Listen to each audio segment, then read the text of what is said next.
इस वीडियो में हम डिस्कस करेंगे ऑक्सीडेशन स्टेट के बारे में।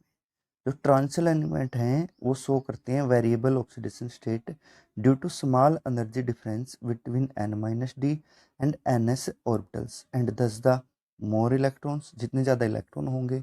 अब देखो, मान लो कोई इलेक्ट्रॉन n-1 डी सब सेल में है और एक ns में, तो s और d दोनों के इलेक्ट्रॉन बॉन्डिंग में पार्टिसिपेट करेंगे और वेरिएबल ऑक्सीडेशन स्टेट शो करेंगे। फॉर एग्जांपल, अगर हम कोई एग्जांपल लेते हैं, जैसे वैडनियम का एग्जांपल लें, एटॉमिक नंबर इसका क्या है 23, इसमें से 18 माइनस कीजिए, कितना आएगा 5। लिखने का तरीका 3d4s, पहले s में 2 फिर d में कितने होंगे 3। ये इसकी आउटर सेल इलेक्ट्रॉन कॉन्फ़िगरेशन है। जो s सब सेल है, अगर s का एक इलेक्ट्रॉन बॉन्डिंग में पार्टिसिपेट करेगा तो +1 ऑक्सीडेशन स्टेट शो करेगा, 2 करेंगे तो +2, ऐसे ही 3 के 3 d के +3 +4 +5। ये 5 के 5 इलेक्ट्रॉन्स बॉन्डिंग में पार्टिसिपेट करेंगे और इसके कारण जो वैडनियम है वो जैसे VO +2 ऑक्सीडेशन स्टेट का कंपाउंड भी शो करेगी, VO2 +4 3 +3 का। बहुत सारे ऐसे कंपाउंड हैं जिसके अंदर वैडनियम के ऑक्सीडेशन स्टेट वेरिएबल है। जैसे कोई और एग्जांपल लेते हैं, जैसे क्रोमियम का एग्जांपल ले रहे हैं हम। अगर हम क्रोमियम की बात करें तो इसका एटॉमिक नंबर कितना होता है 24। 18 माइनस करोगे तो कितना आएगा 6, तो 3d5 4s1। ऐसे ही क्रोमियम अगर इस सेल का इलेक्ट्रॉन बॉन्डिंग में पार्टिसिपेट करेगा तो +1, ऐसे ही डी के पार्टिसिपेट करेंगे +2 +3, ऐसे ही धीरे धीरे +6 तक ऑक्सीडेशन स्टेट क्या करता रहेगा, शो करता रहेगा। और वेरिएबल ऑक्सीडेशन स्टेट का कारण एक ही है, क्या है, स्मॉल एनर्जी डिफरेंस बिटवीन, जैसे 4d और 5s हो गया, 5d और 6s हो गया। इन सभी की एनर्जी में डिफरेंस क्या है, बहुत कम है, इसलिए इनकी ऑक्सीडेशन स्टेट क्या होती है, वेरिएबल होती है। अगर हम फर्स्ट सीरीज की बात करें तो वो +1 से +7 तक ऑक्सीडेशन स्टेट शो कर सकता है। इसमें जो एलिमेंट है जैसे Mn एटॉमिक नंबर 25, ये 3d5 4s2, ये +7 तक ऑक्सीडेशन स्टेट शो कर सकता है। ऐसे ही हर एक एलिमेंट की ऑक्सीडेशन स्टेट इसमें वेरिएबल होती है, लेकिन कुछ ट्रांजिशन एलिमेंट हैं जैसे स्कैंडी। आगे बात करें, स्कैंडियम, वाइटरडियम एंड लैंथेनम, 3 ऐसे एलिमेंट हैं जिनकी ऑक्सीडेशन स्टेट +3 की होती है, फिक्स होती है। सभी के सभी +3 ऑक्सीडेशन स्टेट शो करते हैं, क्योंकि इनकी लास्ट सेल में 3 इलेक्ट्रॉन है और वहाँ पर किसी प्रकार की स्क्रीनिंग डोमिनेट नहीं करती। आउटर और इनर दोनों सेल के इलेक्ट्रॉन्स बॉन्डिंग में पार्टिसिपेट करते रहते हैं और एक फिक्स ऑक्सीडेशन स्टेट शो करते हैं। ऑक्सीडेशन स्टेट से रिलेटेड एक और इम्पोर्टेंट क्वेश्चन है, वो क्या है, कॉपर +1। अगर हम इसकी इलेक्ट्रॉनिक कॉन्फ़िगरेशन देखें 3d10 4s0, ये हाईली स्टेबल होना चाहिए, लेकिन ये एक्वस सोल्यूशन में हाईली स्टेबल नहीं होता, चाहे इसकी इलेक्ट्रॉनिक कॉन्फ़िगरेशन फुलफिल ही क्यों ना हो। ये कौन सी रिएक्शन शो करता है, डिसप्रोपोर्शनेट। ऐसी रिएक्शन है जिसमें जैसे ये +1 है, यहाँ +1 से +2 में चला गया और साथ में 0 पे चला गया, तो ऐसा रिएक्शन है जिनके अंदर ऑक्सीडेशन और रिडक्शन दोनों एक साथ होती हों। तो अगर हम यहाँ पर कॉपर की बात करें तो यहाँ इलेक्ट्रॉन कॉन्फ़िगरेशन बनती है 3d9। ये होना चाहिए अनस्टेबल, लेकिन एक्वस सोल्यूशन में हाइड्रेशन एनर्जी के फैक्टर के कारण, हाइड्रेशन एनर्जी डिपेंड करती है कैटायन का साइज कितना छोटा है। अगर स्मॉल साइज है ना कैटायन का, तो उसकी हाइड्रेशन एनर्जी क्या होती है, बहुत अधिक होती है। और हाइड्रेशन एनर्जी अधिक होने के कारण कॉपर +2 स्टेबल है किसके कंपैरिजन में, कॉपर +1 के। और ये क्वेश्चन बहुत बार रिपीट भी हुआ है। जैसे for example, the greater stability of copper +2 aqueous is due to high heat of hydration of copper +2।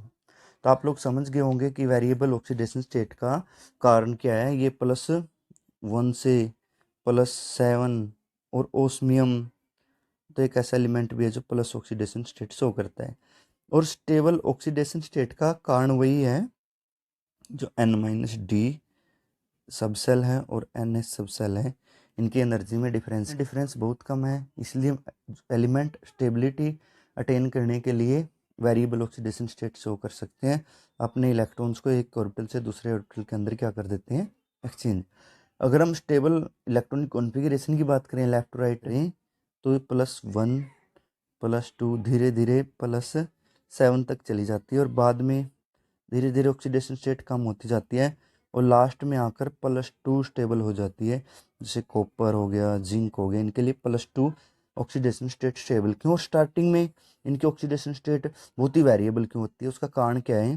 देखो ये न्यूक्लियस है, स्टार्टिंग में जो इनर सेल है उसके इलेक्ट्रॉन न्यूक्लियस को सील नहीं कर पाते, तो इसलिए ये इलेक्ट्रॉन्स के ऊपर भी न्यूक्लियस का इफेक्ट पुअर होता है और आउटर सेल के इलेक्ट्रॉन्स के ऊपर भी न्यूक्लियस का इफेक्ट पुअर होता है। तो न्यूक्लियस के पुअर इफेक्ट होने के कारण आउटर सेल के इलेक्ट्रॉन्स और इनर सेल के दोनों ही बॉन्डिंग में पार्टिसिपेट करते रहते हैं और इसलिए वेरिएबल ऑक्सीडेशन स्टेट शो करते हैं। लेकिन धीरे धीरे स्क्रीनिंग कांस्टेंट डोमिनेट करना शुरू हो जाता है और न्यूक्लियस को इनर सेल के इलेक्ट्रॉन अच्छे से सील्ड कर लेते हैं, तो ओनली इन इलेक्ट्रॉन्स का आउटर सेल के इलेक्ट्रॉन्स के ऊपर इफेक्ट लगता है रिपल्सन का। उसके कारण धीरे धीरे ओनली आउटर सेल के इलेक्ट्रॉन्स ही किसमें पार्टिसिपेट करते हैं, बॉन्डिंग में। जैसे जिंक के केस में है, जिंक की इलेक्ट्रॉन कॉन्फ़िगरेशन होती है 3d10 4s2। यहाँ पर जो जिंक के इलेक्ट्रॉन है वो अच्छे से शील्ड कर लेते हैं खुद के न्यूक्लियस को, ओनली आउटर सेल के इलेक्ट्रॉन बॉन्डिंग में पार्टिसिपेट करते हैं। तो इसलिए left to right +2 oxidation state क्या हो जाती है, स्टेबल हो जाती है। डिस्कस किया है कि ये वेरिएबल ऑक्सीडेशन स्टेट शो करते हैं। तो most of higher oxidation state of transition element are show in compound with fluorine और ऑक्सीजन। ये फ्लोरीन और ऑक्सीजन के साथ हाई ऑक्सीडेशन स्टेट के कंपाउंड बनाते हैं। जैसे के साथ +5 ऑक्सीडेशन स्टेट का कंपाउंड, जैसे ऑक्सीजन के साथ MnO4 2 negative, MnO4 1 negative, magnet ion पर मैग्नेट आयन। यहाँ ऑक्सीडेशन स्टेट की बात करें +7 है, यहाँ +6 है। तो ये हाई ऑक्सीडेशन स्टेट के कंपाउंड ऑक्सीजन के साथ बनाते हैं, जैसे chromium Cr2O7 2 negative, dichromate ion हो गया जैसे क्रोमियम का। यहाँ पर ऑक्सीडेशन स्टेट क्या है, +6 है। ये हाई ऑक्सीडेशन स्टेट के कंपाउंड फ्लोरीन या ऑक्सीजन के साथ बनाते हैं। कारण क्या है, जो ऑक्सीजन है और फ्लोरीन है दोनों की इलेक्ट्रोनेगेटिविटी क्या है, हाई है किसकी, ऑक्सीजन की और फ्लोरीन की। इसलिए ये हाइयर इलेक्ट्रॉन को आसानी से क्या कर सकते हैं, गेन कर सकते हैं, सहन कर सकते हैं, पॉजिटिव चार्ज को टॉलरेट कर सकते हैं, पॉजिटिव चार्ज को आसानी से अपने ऊपर सहन कर सकते हैं। अगर हम फ्लोरीन और ऑक्सीजन की बात करें तो ऑक्सीजन के जो कंपाउंड है वो ग्रेटर मिलेंगे हाई स्टेबिलिटी के, किससे, फ्लोरीन से। कारण क्या है, क्योंकि जो ऑक्सीजन अपना वो कौन से मल्टीपल बॉन्ड भी बनाता है, डबल ट्रिपल बॉन्ड। जैसे यहाँ हो गया, ये कंपाउंड आसानी से स्टेबल है। जैसे कि स्ट्रक्चर बनाएं Mn+2, कितना नेगेटिव चार्ज है, 2 ऑक्सीजन को नेगेटिव से। यहाँ पर जो पी पाई और डी पाई बॉन्डिंग शो कर सकता है ऑक्सीजन, मल्टीपल बॉन्ड बनाने के कारण इसके हाइयर ऑक्सीडेशन स्टेट के कंपाउंड मिलते हैं। इसके कंपैरिजन में फ्लोरीन के कंपाउंड बहुत कम मिलते हैं। MnO4 2 नेगेटिव, ये हाई ऑक्सीडेशन स्टेट का कंपाउंड है। Mn यहाँ पर +6 ऑक्सीडेशन स्टेट में है, लेकिन फ्लोरीन के इतने हाई ऑक्सीडेशन स्टेट के कंपाउंड नहीं मिलते। अगर हम सोचें ना MnF6 है, नहीं, जो Mn अगर F6 बनाएंगे तो 6 फ्लोरीन लगने के कारण फ्लोरीन के बीच में क्या हो जाएगी, रिपल्सन हो जाएगी। तो इसलिए हम बोल सकते हैं भाई जो MnO4 2 नेगेटिव या MnO4 1 नेगेटिव तो एग्जिस्ट करते हैं, लेकिन MnF6 MnF7 एग्जिस्ट नहीं करते। यहाँ अनस्टेबिलिटी का कारण है। नहीं तो बाकी जितने भी ट्रांजिशन एलिमेंट होंगे वो हाई ऑक्सीडेशन स्टेट शो करेंगे। ऑस्मियम तो +8 तक शो करता है। और हाई ऑक्सीडेशन स्टेट के जितने भी कंपाउंड मिलेंगे या तो फ्लोरीन के साथ मिलेंगे या ऑक्सीजन के साथ। अब हाई ऑक्सीडेशन स्टेट का और भी कुछ बेनिफिट है हमें, उसके आगे अब डिस्कस करते हैं। नेक्स्ट क्या है, देखो जितने भी कंपाउंड हायर ऑक्सीडेशन स्टेट के होंगे उनके अंदर कोवलेंट करेक्टर डोमिनेट करेगा। क्योंकि फजान्स रूल हमने पढ़ा है, फजान्स रूल यही बताता है भाई कैटायन का साइज जितना क्या होगा, स्मॉल होगा, उतना ही कोवलेंट करेक्टर डिपेंड करेगा। और कैटायन का साइज किस पे डिपेंड करता है, ऑक्सीडेशन स्टेट पर, जिसके ऊपर जितना ज़्यादा पॉजिटिव चार्ज होगा उतना ही साइज उसका क्या होगा, स्मॉल होगा। अगर हम यहाँ बात करें ऑक्सीडेशन स्टेट की, यहाँ पर क्या है +7 है, यहाँ पर +4 और यहाँ पर ऑक्सीडेशन स्टेट +2 है। तो यहाँ स्लाइटली करेक्टर आयोनिक है, कोवलेंट करेक्टर होगा, और यहाँ पर स्लाइटली आयोनिक करेक्टर मतलब इंटरमीडिएट करेक्टर होगा दोनों के बीच में। लेकिन यहाँ पर प्योर कौन सा करेक्टर होगा, कोवलेंट। अगर कोवलेंट करेक्टर का ऑर्डर देखें तो ये हो जाएगा।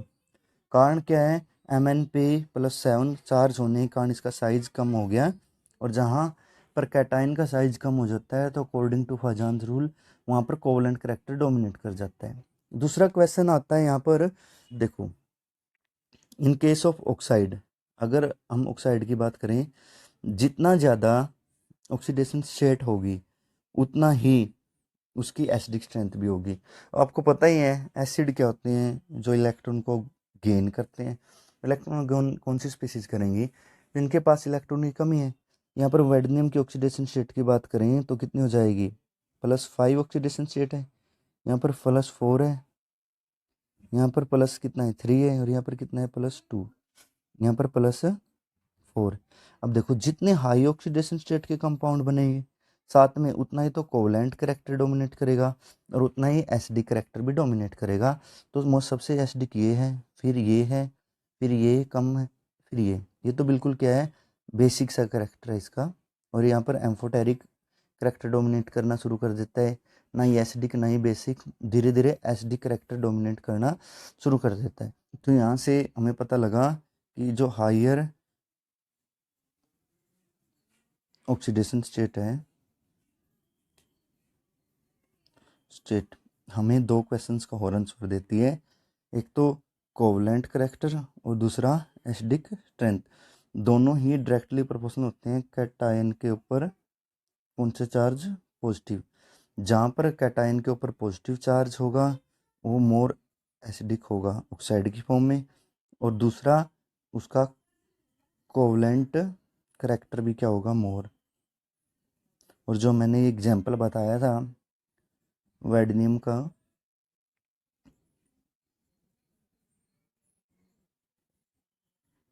इस पे अभी हाल ही में नेट पे क्वेश्चन भी आया था, भाई डी ब्लॉक एलिमेंट के बारे में कौन सी बात सही है।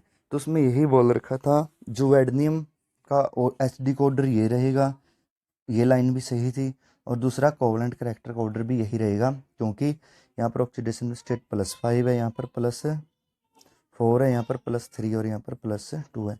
ये आयोनिक है और ये क्या है, कोवलेंट। तो कोवलेंट करेक्टर किस पे डिपेंड कर गया, ऑक्सीडेशन स्टेट पे। जितनी हाई ऑक्सीडेशन स्टेट उतना ही कोवलेंट करेक्टर डोमिनेट करेगा।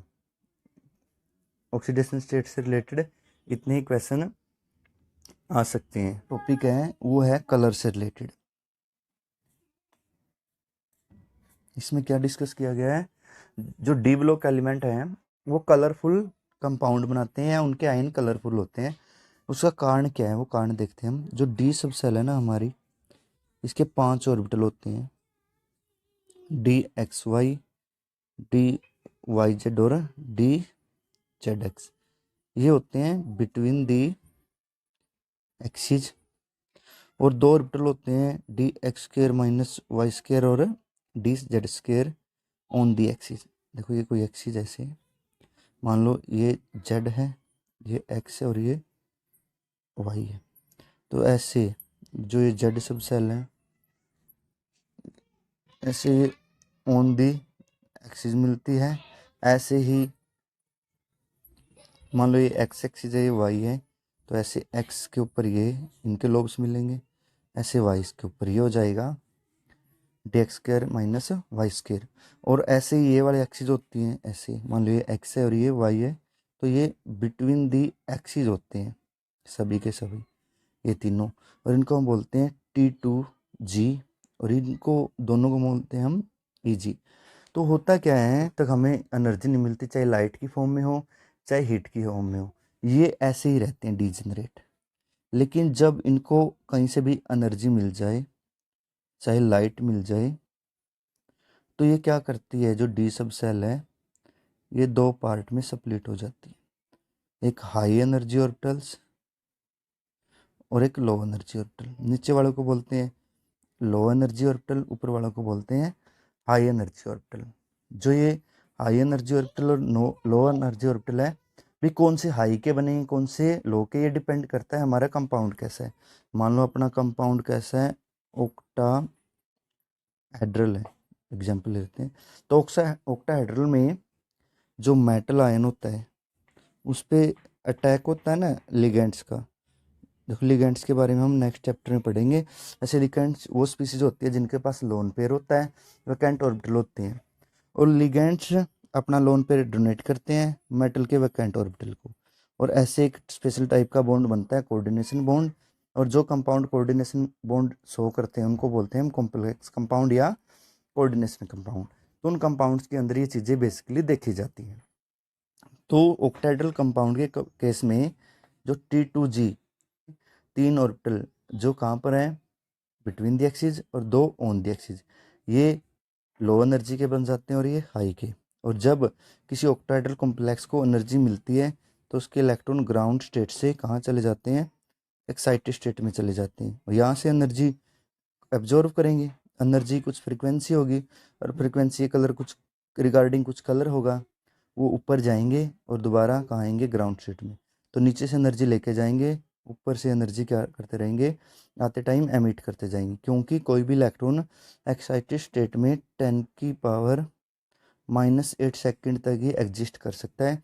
तो यहाँ से इलेक्ट्रॉन नीचे से ऊपर जाएगा और दोबारा वापस आएगा, और कलर की फॉर्म में एनर्जी को क्या करेगा, एमिट करेगा, और इससे हमें जो ट्रांजिशन एलिमेंट हो कलरफुल दिखाई देते हैं। और इस फिनोमेना को हम बोलते हैं डी ट्रांजिशन। भाई लो एनर्जी ऑर्बिटल से हाई एनर्जी ऑर्बिटल में इलेक्ट्रॉन जाते हैं, और आते टाइम वो कलर्स की फॉर्म में एनर्जी को क्या करते रहते हैं, एमिट करते रहते हैं, जिसको हम बोलते हैं डी ट्रांजिशन। तो कलर का कारण एक तो ये होता है, लेकिन बहुत सारे ऐसे कंपाउंड हैं जिनके अंदर फॉर एग्जांपल KMnO4 है और K2Cr2O7 है। अब अगर हम इनकी इलेक्ट्रॉनिक कॉन्फ़िगरेशन देखें तो डी में 0 ही इलेक्ट्रॉन है दोनों केस में, यहाँ पर 3D 0, यहाँ पर भी 3D 0, लेकिन फिर भी ये कलर शो करते हैं। उसका कारण क्या है, जैसे मान लो MnO4 माइनस आयन है, अगर हम इसकी स्ट्रक्चर बनाएं Mn डबल बॉन्ड O, एक बॉन्ड, एक ऑक्सीजन के ऊपर नेगेटिव चार्ज है तो एक सिंगल बॉन्ड नेगेटिव चार्ज हो जाएगा। इसमें कारण क्या होता है, जब हम इसको एक्वा सोल्यूशन के अंदर डालते हैं ना, तो जो ये लोन पेयर है ऐसे बॉन्डिंग में पार्टिसिपेट करता रहता है। बहुत से केसेस में इसका लोन पेयर यहाँ ऐसे इनके इलेक्ट्रॉन्स एक दूसरे के साथ क्या करते रहते हैं, मूव करते रहते हैं। कई बार देखो यहाँ सिंगल बॉन्ड बन जाएगा, यहाँ चार्ज आएगा, यहाँ सिंगल बॉन्ड बन जाएगा, यहाँ चार्ज आ जाएगा, यहाँ सिंगल बॉन्ड बनेगा, यहाँ चार्ज। इस चीज़ को हम बोलते हैं चार्ज ट्रांसफर स्पेक्ट्रा, और इसी के कारण इनका कलर होता है। तो जिन 2-3 ऐसे एलिमेंट हैं जिनमें अनपेयर इलेक्ट्रॉन नहीं है फिर भी वो कलर शो करते हैं, उसका कारण क्या है, चार्ज ट्रांसफर स्पेक्ट्रा। जैसे कि MnO4 का पर्पल कलर है, यहाँ पर जो कलर मिलेगा वो ऑरेंज मिलेगा, इसका भी कारण क्या है, charge transfer spectra. Formation of coloured ion, देखो most of compound of transition element are coloured in the solid form or solution form. The color of compound of transition metal R may be attributed to the presence of incomplete d subshell. d subshell इनकी क्या है, incomplete है, साथ में इनके जो d orbital हैं या d सबसेल है वो 2 पार्ट में टूट जाती है, लो एनर्जी और हाई एनर्जी। तो इलेक्ट्रॉन लो से हाई से लो जाते रहते हैं, और क्या शो करते हैं, कलर। उस चीज़ को हम बोलते हैं डी ट्रांजिशन। देखो colour is observe due to excitation of electron from lower energy orbital to higher energy orbital, जिसको हम बोलते हैं डी ट्रांजिशन। देखो फॉर एग्जांपल क्रोमियम +2 हो गया, कोबाल्ट +3 Cu, इनका कलर ब्लू होता है, जैसे इनका कलर ग्रीन कलर होता है, और यहाँ पर जो कलर है देखो इनका कलर ग्रीन होता है, यहाँ पर कलर पिंक होता है। ठीक है, ये कलर शो करते हैं कॉम्प्लेक्स की फॉर्म में भी। अगर हम बात करें निकल का कोई कॉम्प्लेक्स बनाए ऐसे NiH2O, यहाँ पर 6 लगा देते हैं, ऊपर +2 चार्ज। अभी ऐसा लिगेंड है इसके ऊपर चार्ज नहीं होता, तो निकल +2 का कोई कम्प्लेक्स है जिसका कलर भी हमें कैसा मिलेगा, ग्रीन मिलेगा। तो कलर का कारण आप लोग समझ गए, डी ट्रांजिशन या फिर चार्ज ट्रांसफर स्पेक्ट्रा। अब कैसा कलर शो करते हैं भाई, कलर का टाइप का अगर हमें पता लगाना है तो उसको भी थोड़ा ध्यान से देखिए। तो विबग्योर जैसे ऐसे बनाते हैं हम सर्कल, वी और आई एक ही जैसा कलर होता है, BGYOR। अगर कोई भी transition element yellow colour absorb करेगा तो वॉयलेट कलर वो क्या करेगा, एमिट करेगा डी ट्रांजिशन के दौरान। अगर ब्लू कलर एब्जॉर्व करेगा तो ऑरेंज एमिट करेगा, ग्रीन कलर एब्जॉर्व करेगा तो रेड। अगर ब्लू और ग्रीन के बीच का कलर एब्जॉर्व करेगा तो रेड और ऑरेंज के बीच का कलर एमिट करेगा। अगर वॉयलेट और ब्लू के बीच का कलर ऑब्जर्व करेगा तो आते टाइम ऑरेंज और वॉयलेट कलर को क्या करेगा, एमिट करेगा। तो इसी चीज़ को हम बोलते हैं डी ट्रांजिशन। आप लोगों को पता ही लग गया, हाई एनर्जी ऑर्बिटल, लो एनर्जी ऑर्बिटल। यहाँ से इलेक्ट्रॉन किसी फ्रिक्वेंसी की एनर्जी लेंगे, ऊपर जाएंगे, 10⁻⁸ सेकंड के बाद वापस नीचे आएंगे, और उससे अपोजिट की फ्रिक्वेंसी डिफरेंट होगी और आने वाली एनर्जी की फ्रिक्वेंसी क्या होगी, डिफरेंट। इसलिए डिफरेंट कलर हमें मिलेंगे। जैसे वॉयलेट कलर से हमें क्या मिलता है, येलो। ऑरेंज से हमें क्या मिलता है, ब्लू। इसी फिनोमेना को बोलते हैं हम डी ट्रांजिशन। और दूसरा कलर का कारण क्या है, चार्ज ट्रांसफर स्पेक्ट्रा, जो किसके अंदर होता है, KMnO4 के अंदर होता है, K2Cr2O7 के अंदर होता है। और एक दो आयरन के कंपाउंड भी हैं जिसके अंदर ये phenomena. Magnetic property of transition element, जो ट्रांजिशन एलिमेंट हैं वो मैग्नेटिक प्रॉपर्टी भी शो करते हैं। देखो, due to presence of unpaired electron n-d orbital, n-d orbital में अनपेयर इलेक्ट्रॉन होगा, और वो अनपेयर इलेक्ट्रॉन क्या करेगा, लो एनर्जी ऑर्बिटल से हाई में, मतलब इलेक्ट्रॉन मूव करेगा, तो उसके कारण कुछ ना कुछ करैक्टर होगा। देखो, most of transition element ion and their compound are paramagnetic. Paramagnet क्या होते हैं, जो मैग्नेटिक फील्ड की तरफ अट्रैक्ट होते हैं। उनका कारण क्या है, उनके पास क्या प्रेजेंट है, अनपेयर इलेक्ट्रॉन। और अनपेयर इलेक्ट्रॉन को कैसे देखते हैं, जैसे आयरन है Fe, एटॉमिक नंबर 26, 18 माइनस कीजिए 8, 3D4S, यहाँ पर 2, यहाँ पर 6। देखो, 2 8 में से 2 को यहाँ रखो, 6 को यहाँ रख दो। अब अगर हमें अनपेयर इलेक्ट्रॉन देखने हैं, अगर देखो डी में अगर इलेक्ट्रॉन 5 से ज़्यादा है, मोर देन 5 है, अगर मोर देन 5 है तो उसको 5 में से माइनस कर दो। देखो, 6 में 5 से कितना अधिक है, 1, तो 5 - 1, तो अनपेयर इलेक्ट्रॉन कितने, 4। या फिर अगर 5 से संख्या अधिक है तो दूसरा तरीका है 10 में से माइनस करो। जैसे 6 है, इसको किस में से माइनस कर दो, 10 में से, तो अनपेयर इलेक्ट्रॉन कितने, 4। या ऐसे फील करके देख लो आप लोग, ये डी सब सेल है, 1 2 3 4 5 बन गए, 1 2 3 4 5 और 6। तो अनपेयर इलेक्ट्रॉन कितने हो गए, 4 हो गए। तो जिसके पास जितने ज़्यादा अनपेयर इलेक्ट्रॉन होंगे उतना ही पैरामैग्नेटिक करैक्टर होगा। पैरामैग्नेटिक मतलब मैग्नेटिक फील्ड की तरफ अट्रैक्ट करना। और दूसरा होता है, अगर कुछ एलिमेंट है जिनके पास सभी इलेक्ट्रॉन क्या हैं, पेयर हैं, तो वो मैग्नेटिक फील्ड की तरफ अट्रैक्ट नहीं होंगे।